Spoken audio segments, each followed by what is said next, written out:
नीलाम्बुज श्यामल कोमलांगं सीता समारोपित वाम भागं पाणो महासायक चारु चापम नमामि रामं रघुवंशनाथम। राजा रामचंद्र जी की जय हो। राजा दशरथ जनकपुर पहुंचकर जनवास में निवास कर रहे हैं और वहां की सखियां आपस में उन्हें देखकर विचार कर रही हैं, आपस में बातचीत कर रही है। कह रही हैं राजा के साथ 2 राजकुमार और आए हैं जो राम और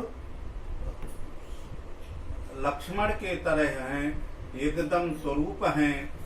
राम और भरत एक तरह और शत्रुघ्न और लक्ष्मण एक तरह कहती हैं।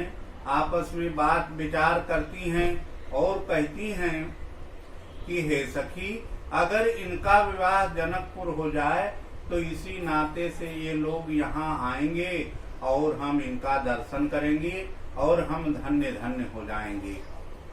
कहते हैं कि आपस में बात विचार करते करते ये लोग जनकपुर चली आई और यहाँ से राजा जनक देखा कि उस दिन वो समय बेला आ गई, वो मुहूर्त, वो तिथि, वो ग्रह लग्न उस समय आ गई जिस दिन विवाह होना था। राजा जनक ने अपने शिष्ट मंडली गुरु सतानंद जी को लेकर जनवासा गए और वहां पर उनकी आदर सत्कार से स्वागत किया राजा दशरथ का और कहा, महाराज हमारे घर विवाह के लिए पधारिए। यह निमंत्रण देकर वो अगवानी करके और आ गए। दशरथ जी अपने समस्त शिष्टमंडली मुनि मंडलियों के साथ वहां से चले विवाह करने के लिए जनकपुर के लिए प्रस्थान किया। जनकपुर जाने के जा रहे हैं, रास्ते में देवतागण अपने अपने विमान, अपने अपने वाहन लेकर ऊपर से पधारे। कोई अदृश्य रूप में मनुष्य का रूप धारण कर लिया। उनकी देवांगनाएं सब जनकपुर में उत्साह के साथ में सब रानियों के साथ रनवास में मिल गई। सब इधर से जा रहे हैं। सब कहते हैं राम जी जिस घोड़े पर सवार हो गए वो घोड़ा इतना सुंदर है, इतना शोभायमान है। कहते हैं कि वो कामदेव साक्षात स्वरूप धारण करके वहां आया है। ये देखकर शंकर जी अपने 15 नेत्रों से दर्शन करते हैं, ब्रह्मा जी 8 नेत्रों से दर्शन करते हैं, भगवान कार्तिकेय 12 नेत्रों से दर्शन करते हैं। इसमें सबसे ज्यादा नेत्र महाराज इंद्र को है, क्योंकि वो 1000 नेत्र है उनको, इसलिए उनको सौभाग्यमान कहा गया कि इंद्र इस समय बहुत सौभाग्यशाली हैं जो 1000 नेत्रों से भगवान के उस स्वरूप का दर्शन कर रहे हैं। ऐसा होते ही कुछ अदृश्य में हैं। बारात आगे जाती है दरवाजे के तरफ। रास्ते में ब्रह्मा ने जैसे जैसे वो जनकपुर की विचित्र रचना को देखते हैं, कहते हैं ये तो मेरे रचना में है ही नहीं। इतना कहते ही शिव जी सब देवता गणों को समझाते हैं, हे देवतागण, हे ब्रह्मा जी, ये सब रचना में यहाँ श्री राजा राम जी का जो विवाह हो रहा है और भगवती सीता का विवाह हो रहा है वो अलौकिक है, इसलिए यह रचना भी अलौकिक है, दिव्य है, इसलिए इसका ध्यान ना करें। पिता हैं हमारे, आपके पिता हैं, पुत्र उनके विवाह का दर्शन नहीं जान सकता, इसलिए उसमें संशय ना करें। ऐसा कहते हुए वहां पर राजा जनक के दरवाजे पर पहुंचते हैं। राजा जनक वहां अगवानी करते हैं और ले जाके मंडप में बैठाते हैं। द्वार पूजा के लिए, राम जी का परछन के लिए सुनैना जी अपनी सखियों के साथ राम जी की परछन करती हैं। उस समय इतनी खुशी है कि राम जैसा दूल्हा हमको मिला है। ये सोचकर वो सौभाग्य मानती हैं।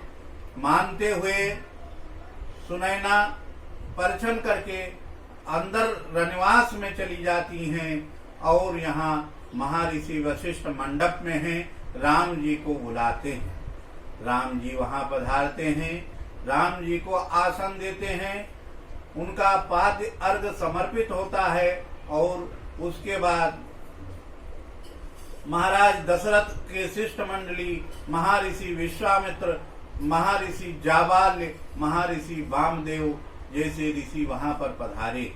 उनको महाराज जनक अपने आप आसन देते हैं, उस स्थान पर उनको बैठा देते हैं, उनकी सेवा शुश्रूषा करते हैं।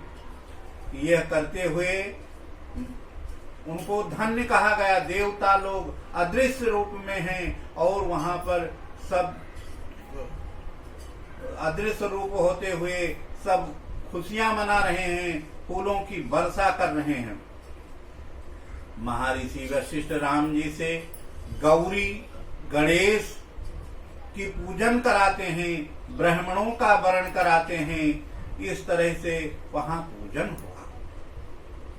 देवतागण, गौरी, गणेश सब साक्षात प्रकट होकर अपने पूजन को, आहुति को ले लेते हैं। अग्निदेव में आहुति होते ही अग्निदेवता प्रकट हो गए। उन्होंने अपनी आहुति ले लिया और इस तरह से जब हवन हो गया तो जानकी जी को वशिष्ठ जी ने बुलाया।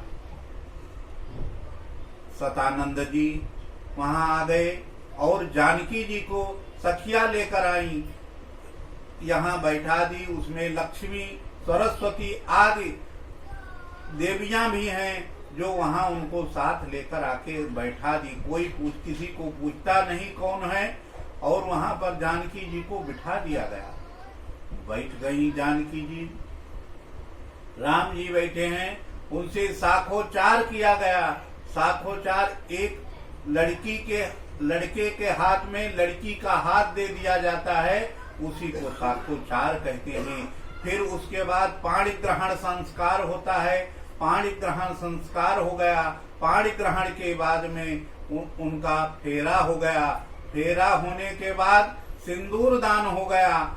जब भगवान राम सिंदूर दान कर दिया भगवती सीता को, तब वशिष्ठ जी ने आदेश किया कि अब कन्या वर के साथ में बैठ सकती है। और यह आदेश होकर तब उन्होंने सारे देवताओं का पूजन कराया और पूजन करा के उन्होंने वहां से आगे प्रस्थान किया। आगे प्रस्थान करने के लिए अंदर विधिवत राजा जनक आए। सभी दशरथ आज महामुनियों को वशिष्ठ, विश्वामित्र आदि की पूजन करके, पाद्यार्घ समर्पित करके, भोजन आदि करा के, और इसके बाद सब विधि संपूर्ण होने पर राम जी कोहबर के लिए गए।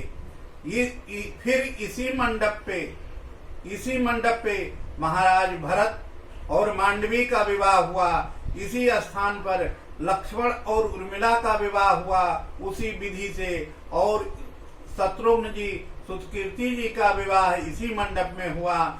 4 बंधुएं, 4 वर साथ में हो गए और कोहबर में गए।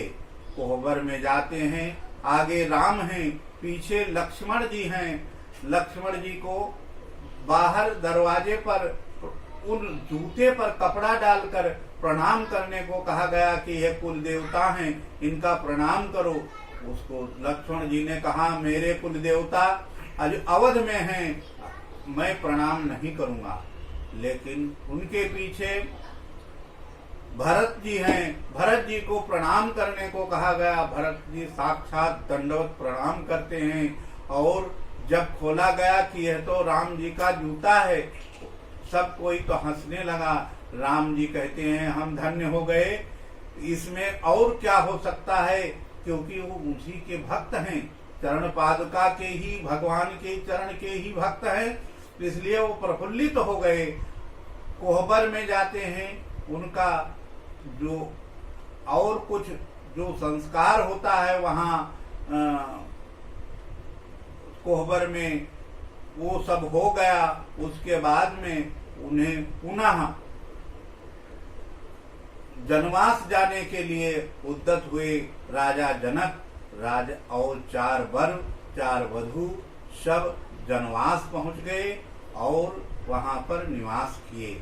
सब कोई प्रफुल्लित होकर, सुखी होकर, वहां आनंदित होकर, और अनेकों प्रकार दहेज राजा जनक ने दिया। गायें और द्रव्य, वस्त्र आदि दान कर दिए। स्वर्ण मुद्राएं, मोती, हीरे सब उन्होंने दान किया, दहेज में दिया है। और सब पाकर राजा दशरथ ने कुछ बांट दिए, जो बचा वो जनवास तक गया और जनवास पर पहुंचकर वो विश्राम किए। और इसकी कथा अगले कथा में